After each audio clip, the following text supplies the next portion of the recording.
So இப்போ இதை எல்லாத்தையும் ஆட் பண்ணோம் அப்படின்னா 3 ஆட் பண்ணுங்க 3a plus d plus 2d 3d equal to 0 3a plus 3d equal to 0 3a காமனாக எடுங்க a plus D equal to 0 ஓகேங்களா. ரெண்டு இடத்துலையும் 3 இருக்கிறதுனால காமனாக வெளியில் ப்ராக்கெட்டுக்கு வெளியில் எடுத்துகிட்டு ஸோ போட்டு பார்த்தீங்கன்னா உங்களுக்கே தெரியும் 3 into A 3a 3 into D 3d வந்துருதா. So 3 into A plus D equal to 0 அப்போ A plus D equal to 0/3 0 தான் ஓகேங்களா. ஸோ 0க்கு கீழே எந்த நம்பர் வந்தாலும் அதோட வேல்யூ 0 தான். ஸோ இது வந்து ஃபஸ்ட்டு ஈக்குவேஷன் வச்சுக்கிட்டோம் ஓகேங்களா. நெக்ஸ்ட் செகண்ட் வந்து என்ன பண்ணுறோம் அப்படின்னா கீழே எழுதிடுறேன்.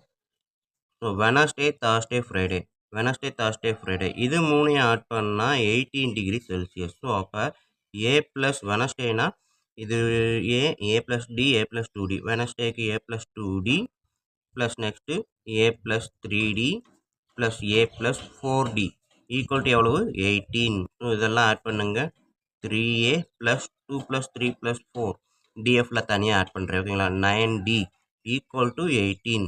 ஸோ இதுலேயுமே 3 வந்து இருக்குது மல்டிபிள்ஸ் ஆஃப் 3 தான் எல்லாமே. அப்போ 3யை வெளியில் எடுக்கிறேன் ஏ ப்ளஸ் 3d ஈக்குவல் டு 18 ஓகேங்களா. ஸோ உங்களுக்கு இதை நீங்கள் எடுக்க உங்களுக்கு விருப்பம் இல்லைன்னா கூட டைரெக்டாக செய்யலாம், ஒன்றும் பிரச்சனை இல்லை, அதையும் செஞ்சு காமிச்சிடுறேன். ஸோ அப்போ A plus 3d equal to 18/3 6 ஓகேங்களா. ஸோ இது வந்து ஏ ப்ளஸ் 3d ஈக்குவல் டு 6 அப்படின்றது ஈக்குவேஷன் நம்பர் 2 ஓகேங்களா. ஸோ இதே இது நீங்கள் 3 எடுக்கலைனாலும் அப்படியே எழுதலாம். இதே இதை என்ன பண்ணலாம் செகண்ட் ஈக்குவேஷனாக மெயின்டைன் பண்ணலாம், தப்பு கிடையாது ஓகேங்களா. செகண்ட் ஈக்குவேஷனை மெயின்டைன் பண்ணி இதில் இருந்து நீங்கள் அடுத்த வேலையை செய்யலாம். நான் சிம்பிளிஃபை பண்ணதுனால இந்த பாயிண்ட் எனக்கு வந்திருக்குது ஓகேங்களா. ஸோ இப்போ ஈக்குவேஷன் நம்பர் 1 -2 இல்லாட்டி ஈக்குவேஷன் நம்பர் 2 -1 இந்த மாதிரி பண்ணுங்கள். எது பெரிய நம்பராக இருக்குன்னு பாருங்கள். ரெண்டுலேயும் ஏ இருக்குது, டியில் இங்கே ப்ளஸ் ஒரே ஒரு டி இருக்குது, இங்கே 3 டி இருக்குது. அப்போ இதிலேருந்து இதை கழிக்கிறது அப்படின்றது எனக்கு ரொம்ப ரொம்ப ஈஸியாக இருக்கும். அதனால் செகண்ட் ஈக்குவேஷனை எழுதிட்டு ஃபஸ்ட் ஈக்குவேஷனை ரெண்டாவது எழுதுறேன் 2 - 1. So a plus 3d equal to 6 first equation a plus D equal to 0. So subtract பண்ணும்போது சைனை மாற்றணும். ப்ளஸ் இருந்தால் மைனஸ், மைனஸ் இருந்தால் ப்ளஸ்ஸு, ஜீரோவுக்கு எந்த சைனும் கிடையாது, மாற்ற தேவையே கிடையாது. So A minus A 0, 3d minus D வந்து 2d equal to 6. So 2d equal to 6னா d ஈக்குவல் டு 6 இந்த 2 இந்த சைடு வரும்போது divided by 2 3.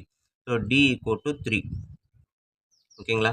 So d equal to 3 அப்படின்றப்ப இந்த ஈக்குவேஷனில் பண்ணுங்கள் sub equation 1 d equal to 3 sub equation 1 அப்படின்னு போட்டிங்கன்னா என்ன வரும் ஏ ப்ளஸ் டி ஈக்குவல் டு 0 இதான் first equation. So a plus 3 equal to 0 3 equal to 0. இப்போ ஏ ஈக்குவல் டு இந்த ப்ளஸ் 3 அந்த சைடு வரும்போது என்ன வரும் -3 மாறும் ஓகேங்களா. ஸோ அப்போ டி வந்து +3 ஏ வந்து -3 ஓகேங்களா. ஸோ இப்போ அவன் கேட்டதை எழுதலாமா, என்ன கேட்டிருக்கான், இது 3 ஆட் பண்ணால் 0 டிகிரி செல்சியஸ். பட் வந்து மண்டேக்கு உரியது ஏ, டியூஸ்டே ஏ ப்ளஸ் டி, வெனஸ்டே ஏ ப்ளஸ் 2d, தேர்ஸ்டே ஏ ப்ளஸ் 3d, ஃப்ரைடே ஏ ப்ளஸ் 4d. ஸோ இந்த ஃபார்முலாவில் அந்த நம்ம ஈக்குவேஷனை அப்படியே போடுங்க. So Monday, Tuesday, Wednesday, Thursday, Friday இதோட டெம்பரேச்சர் ஏ கமா ஏ ப்ளஸ் டி கமா ஏ ப்ளஸ் 2d கமா ஏ ப்ளஸ் 3d கமா ஏ ப்ளஸ் 4d ஓகேங்களா. So அப்போ ஏ வந்து -3, டி வந்து -3 + 3 -3 + 2 × 3 6 -3 + 3 × 3 9 -3 + 4 × 3 12 ஓகேங்களா. ஸோ இப்போ இதை நான் அப்படியே எழுதுனேன்னா -3, 0, 3, 6, 9 ஓகேங்களா. அவங்க கேட்டிருக்க ஆன்சர் இதுதான். அந்த வாரத்தில் 5 நாள் இருக்கக்கூடிய மண்டே, டியூஸ்டே, வெனஸ்டே, தேர்ஸ்டே, ஃப்ரைடேக்குரிய டெம்பரேச்சர் இதுதான் அப்படின்னு நம்ம எடுத்து எழுதிடலாம் ஓகேங்களா. இந்த கொஸ்டின் வந்து கொஞ்சம் பெருசாக இருக்கிற மாதிரி இருக்கும், ஆனால் ஒன்றுமே இல்லை. அந்த சென்டென்ஸை ரீட் பண்ணி புரிஞ்சுக்கிட்டீங்க அப்படின்னா உங்களுக்கு ரொம்ப ரொம்ப ஈஸியாக இருக்கும். இன்னொன்று, இந்த மாதிரி அப்ளிகேஷன் சம்மெல்லாம் இதோட நிற்காது, 10th நிற்காது. நீங்கள் அடுத்து எது காம்படிஷன் போனாலுமே, காம்படிஷன் எக்ஸாம், காம்படிட்டிவ் எக்ஸாம் எழுதுனீங்கன்னா கூட இந்த மாடல் தான் வரும் அதிகமாக ஓகேங்களா. ஸோ அதனால் இதெல்லாம் நல்லா இப்போ இருந்தே அண்டர்ஸ்டாண்ட் பண்ணி கற்றுக்குங்க. நன்றி. இப்போ வாங்க அடுத்த சம் பார்ப்போம். நெக்ஸ்ட்டு 14th சம்மு, எக்ஸசைஸ் நம்பர் 2.5ல இருக்கக்கூடிய 14வது சம் தான். பிரியா ஏர்ன்டு 15,000 இன் த ஃபர்ஸ்ட் மந்த். ஓகேங்களா? அப்போ வந்து ஃபர்ஸ்ட் மாசம் சம்பளம் 15,000 அப்படின்னு வாங்குறா. ஓகேங்களா? 2வது என்ன குடுத்துருக்காங்க, thereafter her salary increased by 1,500 per year. ஓகேங்களா? ஸோ இதுக்கு என்ன அர்த்தம் அப்படின்னா, ஃபர்ஸ்ட் மாசம் 15,000 வாங்குறா. இந்த வருஷம் ஃபுல்லா அவளோட சம்பளம் 15,000 தான். ஓகேங்களா? 15,000 அடுத்து ஃபர்ஸ்ட் இயர் முடிஞ்சதுக்கு அப்புறம் அவளோடது 1,500 இன்கிரிமெண்ட் ஆகும். ஓகேங்களா? இன்க்ரீஸ் ஆகும். சேலரிய ரிவைஸ் பண்ணுவாங்க. ஸோ 15,000லேருந்து 16,500 செகண்ட் இயர்லேருந்து ஆரம்பிக்கும். ஓகேங்களா? ஸோ அப்படி ஆரம்பிச்சது தான் இந்த 5,500ன்றது increment. Her expenses are 13,000 during the first month. அவளோட எக்ஸ்பென்சஸ் பார்த்தீங்க அப்படின்னா 13,000. ஃபர்ஸ்ட் மந்த் சேலரி 15,000னா அதில் 13,000 அவ செலவு பண்ணிருவா. ஓகேங்களா? இது ஃபர்ஸ்ட் மந்த்து அதே தான், இயர் ஃபுல்லா அதே தான். இது ஃபர்ஸ்ட் மந்த்ன்னு சொல்லியிருக்காங்க. இயர் ஃபுல்லா அதே தான். ஒவ்வொரு மாசமும் 15,000 சம்பளம் வாங்குவா. 13,000 செலவு பண்ணுவா. இது ஃபர்ஸ்ட் இயர்ல. And the expenses increased by 900 per year. So இது எப்படி வருஷம் முடிஞ்சு அடுத்த வருஷம் ஆரம்பிக்கும்போது 1,500 அவரோட சம்பளம் கூடுதோ, அதே மாதிரி அவர் செலவும் ஃபர்ஸ்ட் இயர் முடிஞ்சு செகண்ட் இயர்ல 900 கூடும்.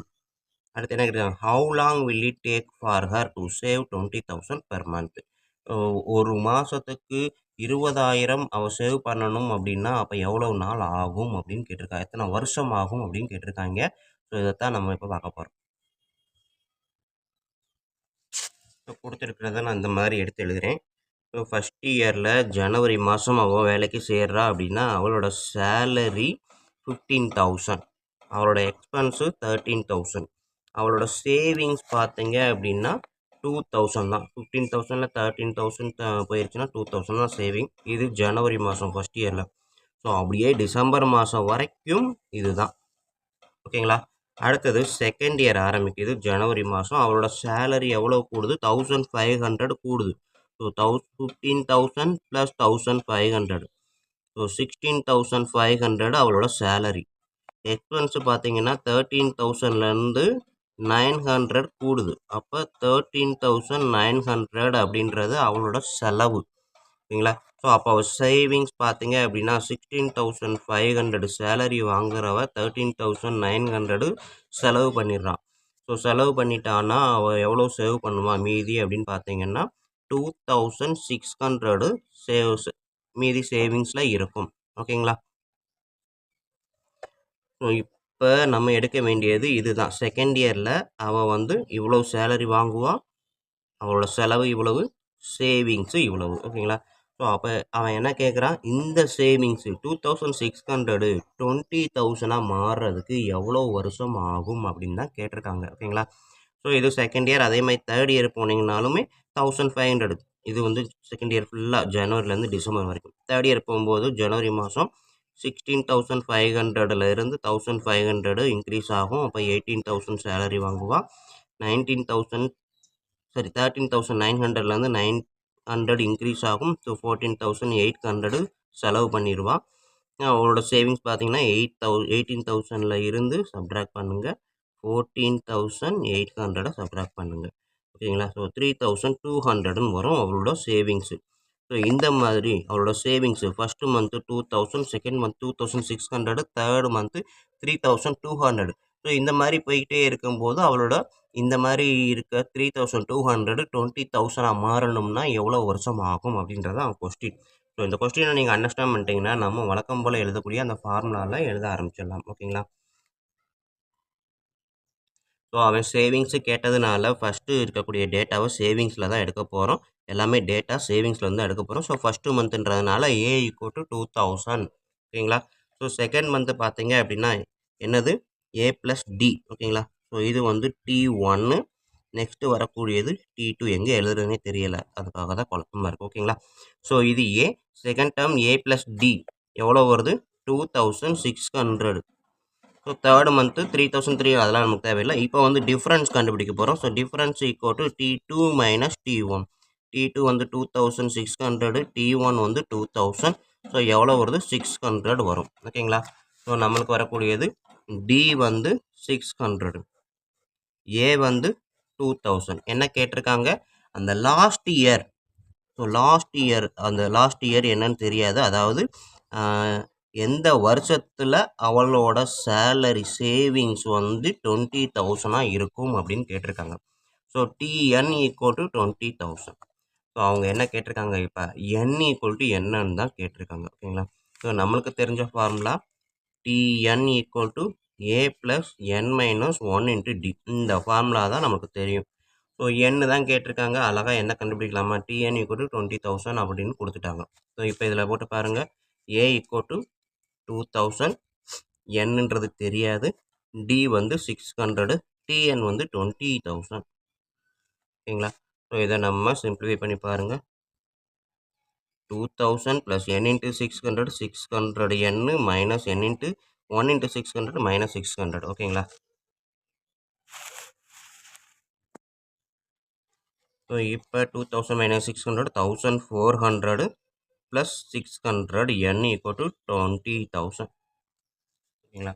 ஸோ அப்போ எனக்கு n மட்டும்தான் தேவை. அதனால் n மட்டும் அந்த பக்கம் வச்சுட்டு இந்த 1400 இங்கிட்டு கொண்டு வரும்போது 20,000லேருந்து 1400 சப்ட்ராக்ட் பண்ணுறோம். ஸோ எவ்வளோ வரும்? 18,600. ஓகேங்களா? ஸோ அப்போ n = 18,600 டிவைட் பை மல்டிப்ளிகேஷனில் இருக்கக்கூடிய 600 ஈக்குவல் டு அந்த சைடு வரும்போது டிவிஷனில் வந்துடும். ஓகேங்களா? மல்டிப்ளிகேஷனில் இருக்கக்கூடிய 600 ஈக்குவல் டு அந்த சைடு வரும்போது டிவிஷனில் வந்துடும். ஸோ இப்போ இதை நம்ம கட் பண்ணும்போது ஒரு ஈஸியான மெத்தட் என்ன அப்படின்னா, இந்த 00 இருக்குது, இங்கேயும் 00 இருக்குது, டேரெக்டாக கட் பண்ணிடுங்க. இந்த 00 கட் பண்ணிடுங்க. எத்தனை 0 இருக்கோ அதே மேலே கட் பண்ணிங்கன்னா நம்பர் நமக்கு சின்னதாக மாறிடும். ஸோ கட் பண்ணுறது ஈஸி. இப்போ பாருங்கள், 6ஐயும் 186ஐயும் மட்டும் நம்ம கட் பண்ணாலே போதும். ஓகேங்களா? ஸோ கட் பண்ணிங்கன்னா 3 6 are 18, நெக்ஸ்ட்டு 1 6. ஸோ n = 31 அப்படின்னா அவன் 20,000 சேலரி வாங்க 31 இயர்ஸ் ஸ்பெண்ட் பண்ணணும். ஓகேங்களா? 20,000 சேவிங்ஸ் பண்ண 31 இயர்ஸை ஸ்பெண்ட் பண்ணணும். ஓகேங்களா? ஸோ இதுதான் ஃபைனல் ஆன்சர். ஸோ கொஸ்டின் பார்த்தீங்கன்னா ஏதோ சொல்லியிருப்பாங்க. பட் ஈஸியாக நம்ம அந்த டேட்டாவை கேப்சர் பண்ணிங்கனாலே போதும். அழகாக நம்ம வாட்டுக்கு கடகடன்னு செய்யலாம். நம்மளுக்கு தேவையானது இந்த ஒரு ஃபார்முலா தான். இந்த ஒரு ஃபார்முலாவில் இருக்கக்கூடிய டேட்டாவை அந்த டேப்லர் காலத்தில் இருந்து எடுத்தோம் அப்படின்னா, ஓகேங்களா? ஸோ இந்த டேப்லர் காலத்தில் இருந்து அந்த ஒரு ஃபார்முலாக்கான டேட்டாவை எடுத்தோம்னாலே போதும் தான். நம்ம அழகாக செஞ்சிடலாம். ஓகேங்களா? ஸோ இன்னொரு தடவை சொல்லிடுறேன். ஸோ இந்த கொஸ்டினில் பார்த்தீங்க அப்படின்னா சேவிங்ஸை பற்றி தான் பேசியிருக்கிறாங்க. ஸோ அதனால் இதை பற்றி அதிகமாக பேசலை. அவங்க கொடுத்துருக்கிறது ஹிண்ட்ஸ் தான். 15,000 ஃபர்ஸ்ட் மந்த் சேலரி வாங்குறான். 1 இயர் ஃபுல்லாக அதான் 15,000 தான். அதில் எக்ஸ்பென்சஸ் 13,000 செலவு பண்ணிடுறான். 15,000 30,000 13,000 செலவு பண்ணிடுறான். சேவிங்ஸு 2,000. இது ஃபர்ஸ்ட் இயர். செகண்ட் இயரில் என்ன பண்ணுறாங்கன்னா இந்த இன்க்ரிமெண்ட் பண்ணுறாங்க. 15,000லேருந்து 1,500 சேலரியை கூட்டி கொடுக்குறாங்க. ஸோ அப்போ 16,500 வரும். எக்ஸ்பென்ஸு 13,000லேருந்து 900 அதிகப்படுத்துகிறாங்க செலவை. ஸோ அதிகப்படுத்தும் போது செலவு வந்து 13,900 மாறுது. ஓகேங்களா? ஸோ அப்போ சேவிங்ஸ் எவ்வளோ வரும்? ஸோ இது வாங்குகிற சம்பளம், இது செலவு பண்ணுறாங்க அப்படின்னா இதுலேருந்து இதை கழிச்சா வரக்கூடியதான் சேவிங்ஸு. ஓகேங்களா? வாங்குகிற சம்பளத்துலேருந்து செலவு கழிச்சிட்டோம்னா மீதி இருக்கிறது தான் சேவிங்ஸு. ஸோ அப்படி தான் 2 மாதம் கண்டுபிடிச்சிருக்கோம். 3ஆவது மாதமும் கண்டுபிடிச்சிருக்கிறோம். ஓகேவா? இது கூட அதிகம் தேவையில்லை. நமக்கு இது 2 கண்டுபிடிச்சிட்டாலே போதும் தான். ஸோ இதில் இருந்து இதில் பார்த்தீங்க அப்படின்னா ஃபஸ்ட் இயர் வந்து 2,000 சேவ் பண்ணியிருக்கான். செகண்ட் இயரில் 2,600 சேவ் பண்ணியிருக்கான். அப்போ வந்து நம்மளுக்கு வரக்கூடிய அந்த டிஃப்ரென்ஸு பார்த்தீங்க அப்படின்னா என்னது? D = T2 - T1. ஓகேங்களா? ஸோ T2ன்றது 2,600, T1ன்றது 2,000. ஓகேங்களா? ஸோ T1ன்றது 2,000, T2ன்றது 2,600. ஓகேங்களா? இந்த ஃபார்முலா கூட எழுதணும் உங்களுக்கு வேணாம். ஸோ T2ன்றது 2,600 சப்ராக்ட் பண்ணிங்கன்னா 600 அப்படின்றது தான் D. ஓகேங்களா? ஸோ அப்போ லாஸ்ட் டேர்ம் வந்து Tn தான் கேட்டிருக்கான். எவ்வளவு? 20,000 வரணும்னா எவ்வளவு நாள் ஆகணும் அப்படின்ட்டு. ஸோ அப்போ n = என்னன்னு கேட்டிருக்கான். ஸோ அந்த A கண்டுபிடிச்சிட்டோம், D கண்டுபிடிச்சிட்டோம், Tn தெரியும். ஸோ அதை இந்த ஃபார்முலாவில் போட்டு பார்க்குறோம். ஃபார்முலாவில் போட்டிங்க அப்படின்னா நம்மளுக்கு வழக்கம் போல் கடன்னு இந்த ஃபார்முலாவில் அப்ளை பண்ணிங்கன்னா நம்மளுக்கு ஆன்சர் கிடச்சிடும். ஓகே ஸ்டூடெண்ட்ஸ், வீடியோ புரியும். ஈஸியாக தான் இருக்குது கொஸ்டின்னு. பிடிச்சிருந்தது அப்படின்னா லைக் பண்ணுங்கள், கமெண்ட் எதுவும் இருந்தால் பாஸ் பண்ணுங்கள், உங்கள் நண்பர்களுக்கு ஷேர் பண்ணுங்கள். அவங்களும் பயனடைவாங்க, நானும் பயனடைவேன். நன்றி. அடுத்த சாப்டரில் பார்ப்போம்.